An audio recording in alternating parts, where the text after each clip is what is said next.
Good morning. Today, I'm going to take one of your submitted questions and attempt to provide you with some hard-earned wisdom.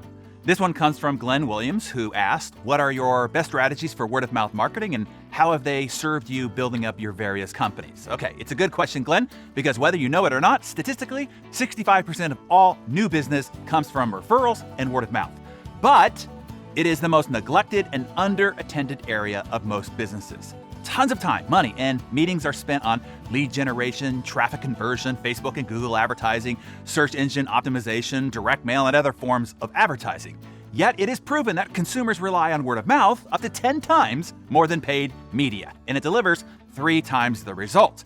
Yet it gets less than 10% of the resources, effort, and creative attention by organizations and their leaders. Y'all seeing the problem here?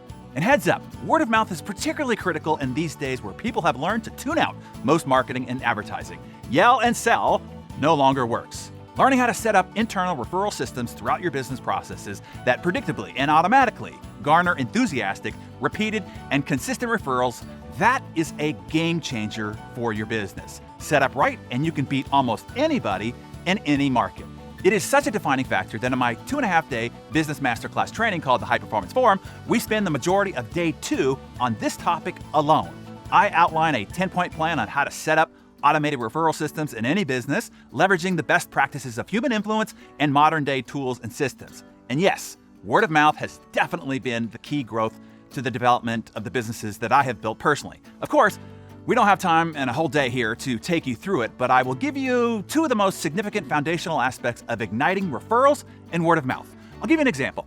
My wife and I went to a restaurant in Miami Beach that we heard was all the rage, designed by a famous interior designer, celebrity chef, and promoted by the biggest tastemaker in town. As we walked into the host stand, we were greeted by name, a big bright smile.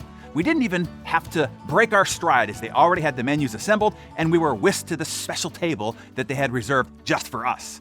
Mind you, I'd only booked the reservation on open table. No special arrangements had been made. The waiter, in a clean, bright, and freshly pressed, dapper uniform, also greeted us within seconds of our arrival. He seemed genuinely delighted to see us. The place was spectacular. A rounded gold leaf ceiling encompassed the whole restaurant.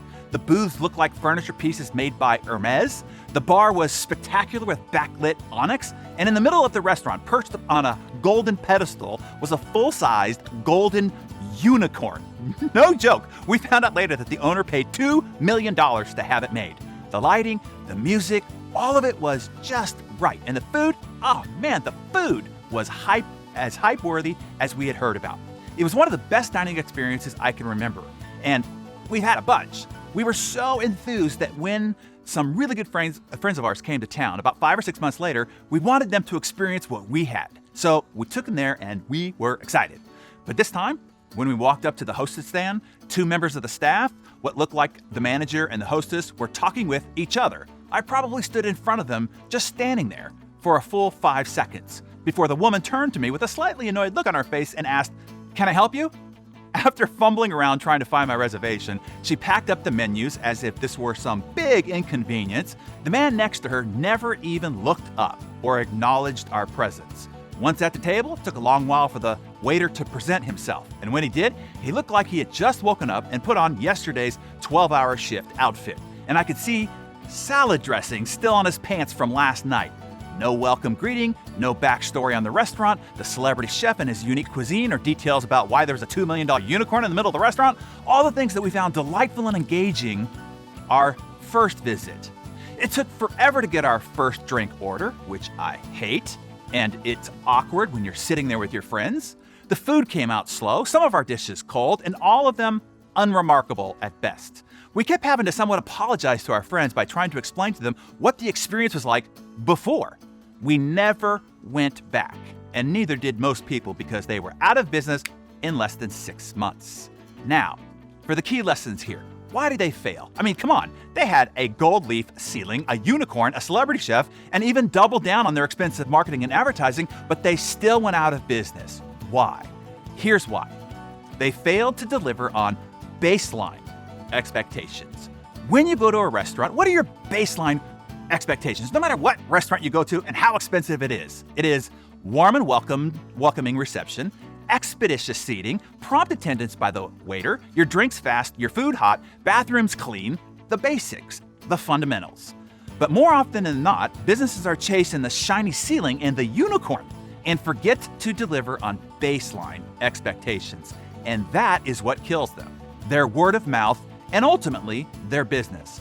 To ignite your positive word of mouth, you first have to nail the baseline expectations. I would say that this is the number one reason why 80% of businesses go out of business. So consider yourself warned.